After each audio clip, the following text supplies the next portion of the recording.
Good evening. Parts of Townsville are in pieces as we go to air after a freak tornado shattered suburbs in the early hours of this morning. The Premier has declared the area a disaster zone. Let's go straight up to 10's Melissa van der Haag in Townsville. Melissa, just how bad is the damage? Well, Bill, hundreds are left homeless and thousands are without power tonight. And somehow only 3 people were taken to hospital in all of this, one with head wounds and the others with minor injuries. Now, Premier Anna Bligh says the Army will be called in to help with the clean-up after many say winds stronger than Cyclone Yasi. Wind gusts brought down power lines and destroyed homes.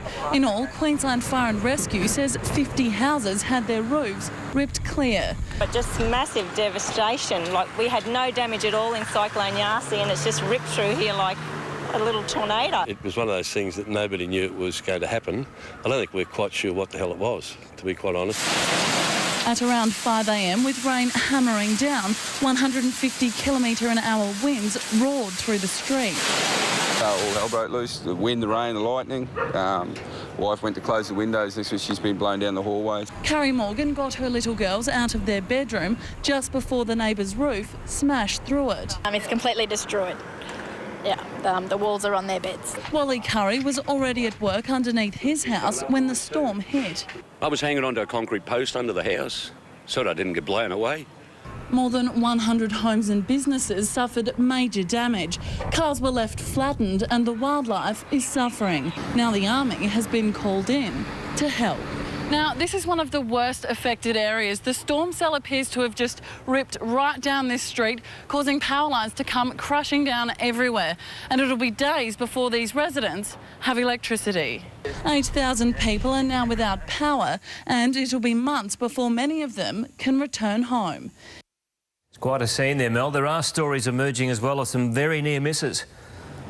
Earlier, Katrina McComb told us how her dog Sabi saved the lives of her and her daughter.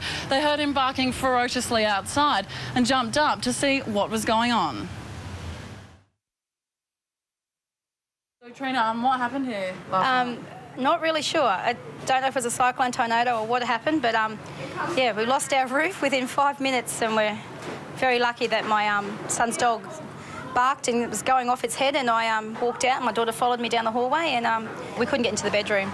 The whole roof was falling in the bedroom on the bed, so we get clothes out. I've had lots of family and friends coming to help me get stuff out because we're quite worried the rest of the roof's going to go if there's any more wind or rain.